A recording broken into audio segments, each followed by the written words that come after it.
Alright, so right here in front of the Columbia County Courthouse, beautiful building, amazing architecture. They have this little historic marker. I bet you that was a jail.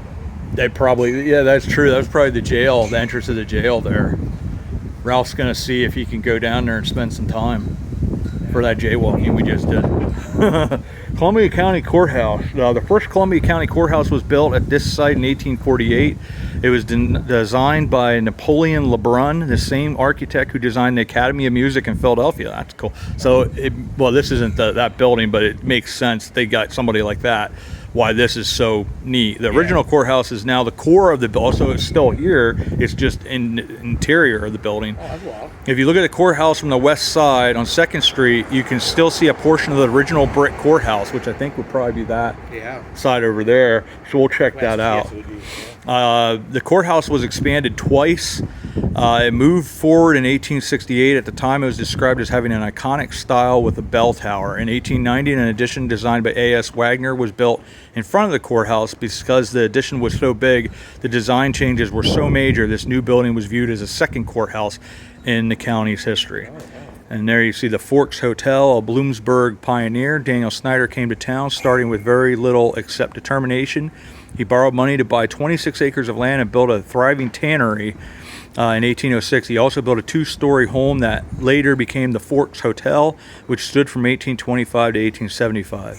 Snyder was selected as the county's representative to the state legislature from 1841 to 1844 and played a key role in the removal of the seat of Columbia County from Annville to Bloomsburg. And Annville is also a beautiful town. And here you have the artifact is the Susquehannock Indians were the first occupants of this valley, leaving a legacy of colorful town names such as Catawissa, Nescopic, and Chickashinny.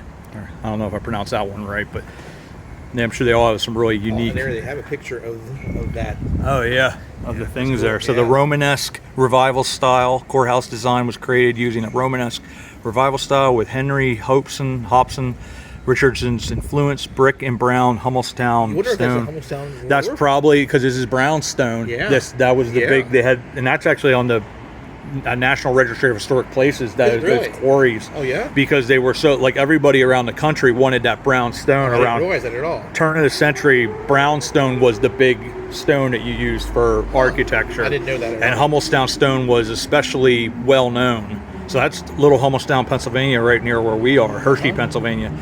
Galvanized iron cornices, rounded arches, open balcony with window arcades, and that's this right here. And you just see this, it says a Romanesque revival style. And then over here they talk a little bit, I believe that's Benjamin Harrison, or Hayes, I'm sorry, President Hayes. They sort of look somewhat similar. Various meetings were held on the courthouse steps, and a committee of 13 decided there how to welcome President Hayes, chief executive of the nation, when he passed through the town on this way to a 4th of July centennial celebration. That was nice. I always love that. The train stopped at Market Street and President Hayes gave a short complimentary speech from the last car, the only president to visit Bloomsburg. And then that's a view of, yeah. You never know, there might be another one. That's 1870. So let's quick see on the west side if we can see that original part of the courthouse.